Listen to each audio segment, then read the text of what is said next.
Maayong buntag, may mayong hapon, maayong gabi sa tibok kalibutan sanglit kanatong broadcast lumalabay man sa gamahanan sa internet, no? Kani atong pagtuon mga pinangga, no? Ang gubat sa likod sa tanang gubat, no? Ang tanan, no? Gubat sa tanan, gubat mga pinalanggang mga kaigsuonan, no? Atong makita diri sa lima ka mga pangutana, no? Ang hinugdan sa panagbangi, rebellion sa langit, rebellion sa yuta, mibalik ang gugma ang panagbangi karon, no? So kani mga pinangga kung ato ning i-summarize, no? Kani siya magisgot kini sa duha ka mga butang.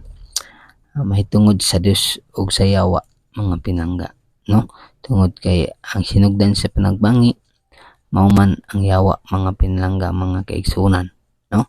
Ug ang rebellion sa langit mao usab dito natabo sa langit, no? Ang rebellion sa yuta, no? Kung atong basahon ang pinadayag og nahitabo ang gubat sa langit si Mikil ug ang iyang mga malunda nakig-away sa dragon ug ang dragon ug ang iyang mga malunda nakig-away apan sila wala makadaog ni may nakaplagan nga dapit alang kanila sa langit, no? Managihulog sila dinhi sa yuta mga pinangga, no? Mao kini ang yawa ug ang iyang mga malunda, no? Nga dito sa langit kipanghulog, no? Ang sinugdan sa panagbangi, no? Atong mabasa diha sa Ezekiel verse 28 verse 15. Ikaw wala ikasaway sa imong mga dalan gikan sa adlaw nga ikaw gibuhat hangtod nga ang pagkadaotan nakaplagan diha kanimo, no? Kani siya mga pinangga mao kini ang yawa, no? Kay kung atong basahon sa Ezekiel 28:12, ang Biblia nagsulti kanato nga ang yawa usa ka anghel nga gitawag og Lucifer, no? Kini nga anghel gilalang nga hingpit og matahom, gibayaw siya ngadto sa kinatasan. Ang posisyon nga matinguhaon sa usa ka anghel tig panalipod nga kerubin, no? Kani siya mao ang anghel si Lucifer tig panalipod sa Dios sa unang panahon sa diha wa pa makasala, no? Rebellion sa langit, no? Atong mabasa diha sa pinadayag 12 verse 4. Ang ikog niini mibanlas sa ikatulo ka bahin sa mga bituon gikan sa langit ug gilabog sila sa yuta. Kani siya mga pinangkaning ikog niini mibanlas sa ikatulo ka bahin bot pasabot. Nagtintal, no? Nagtintal si Lucifer sa 1/3 nga mga manulunda nga iyang gikuyog, no? Ang nahitabo sa langit mga pinlangga, ang away dito dili sa tawag nga away nga espada gahom, kundi desisyon ang nahitabo mga pinangga, no? Atong basahon sa iyang tinguha sa pag-ilog sa trono sa langit, si Lucifer nagpatunga og mga pagduduha diya sa mga manunda, no? Iyang linlang ang mga anghel, no? Iyang gidaotan ang Dios. Dili ba libre silang tanan nganong nagpasakop man sa grabe og tingali dili makiangayon o mabag-o ang mga balaod. Si Lucifer nahimong Satanas ang magsusumbong. Iyang gisalikoy ang tanang may gugmaong tawag sa Dios sa pag-usab sa iyang kinaiya, no? Mabantay ta sa atong kinaiya. Ang rebellion nahimong dayag sa pagsangka usa ka gubat din ang matag anghel kinahanglan mahimo sa ilang desisyon. 1/3 sa mga anghel misunod kang Satanas samtang ang uban nagpabilin nga matinud-anon sa Dios. Pinadayag 12:4, no? So muna mga pinangga ang nahitabo dito sa langit, no? Atong diretsyon sa rebellion sa yuta, no? Kani siya mabasa sa Genesis chapter 3 verse 11. Og siya maingon kinsa ang nag-ingon kanimo nga hubo ka, nakakaon ka bagikan sa kahoy nga akong gisugo kanimo nga dili mo kaon gikan nini. So kani siya mga pinangga nahitabo kini sa diha ang mga anak o ang tawo nga gibuhat sa Dios nakasala gihatagan sa Dios og investigative judgment, no? Bisan ang Dios nakahibalo apan gipangutana sila, no? Gidalang sa Dios ang mga anghel sa usa ka walay sala. Hingpit nga palibot sa samang paagi gibuhat sa Dios ang katawhan sa usa ka hingpit nga palibot gawas nun sa sala. Genesis chapter 1 verse 31, no?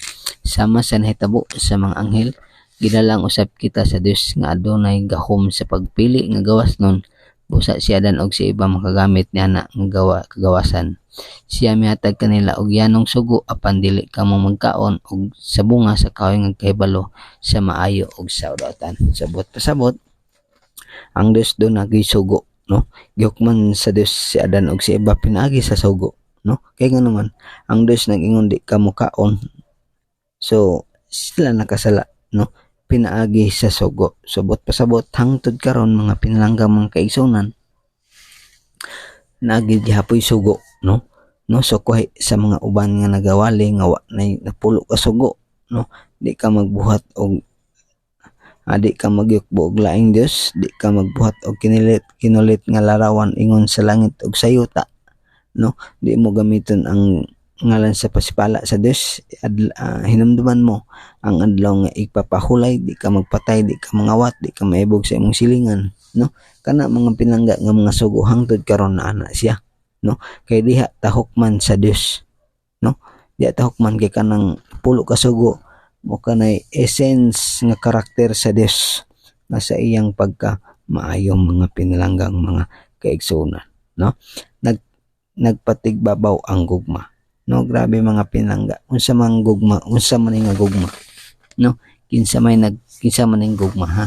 Atong mabasa sa 2 Juan chapter 4 verse 10. Kini mao ang gugma dili nga kita nahigugma sa Dios. Sabot pasabot ang Dios nahigugma kanato, no? Kun dili siya nahigugma kanato og nagpadala sa iyang anak ingon nga halad sa pagsig-uli alang sa atong mga sala, no? Mabasa nato sa John 3:16, no? Yatag si Dios ang iyang bugtong anak aron ang moto og mosalig makabaton og kinabuhing way katapusan, no? Ang kamatayon dili kinahanglan mao ang walay katapusan dulungan sa makasala. Gipakita ni Jesus ang iyang gugma pinaagi sa pagbayad sa bili sa sala sa iyang kinabuhi. Mabasa nato sa Roma 5:8. Walay bisan unsa diha sa kanato nga makahimo kanato nga takos sa gugma sa Dios apan sa matag tulo sa dugo nga giula ni Jesus sa Kalbaryo. Ang Dios nag-ingon kanato, gigugma ko ikaw, no? Muna mga pinlangga, no?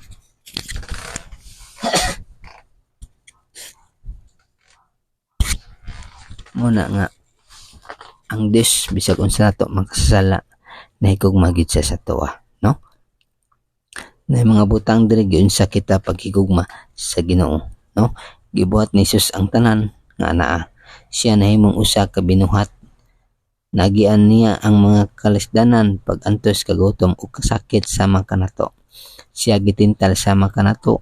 Ingong matarong siya kinabubuton nga nag-antos alang sa atong mga sala. Pinaagi sa pagkamatay pagkabanaw iyang gipasaligan kita sa kinabuhing dayon uban kaniya og kining tanan tungod sa gugma, no? Muna mga pinangga ang pagbuhat og maayo nagpakita ra gyud nga gugma, no? Nga naay gugma, no? Ang panagbangi karon mabasa nato diha sa Hebreano 7:25. Busa siya nakahimo sa pagluwas sa hingpit ni adtong moduol sa Dios.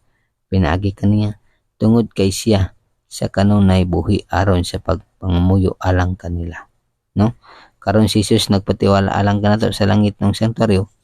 Basa nato diha sa Hebreano 9:24, 7 og 25, no? Bot pasabot si Kristo na adto sa sanktuaryo, ang iyang trabaho mao ang tagpanalipod kanato, no? Siya ang atong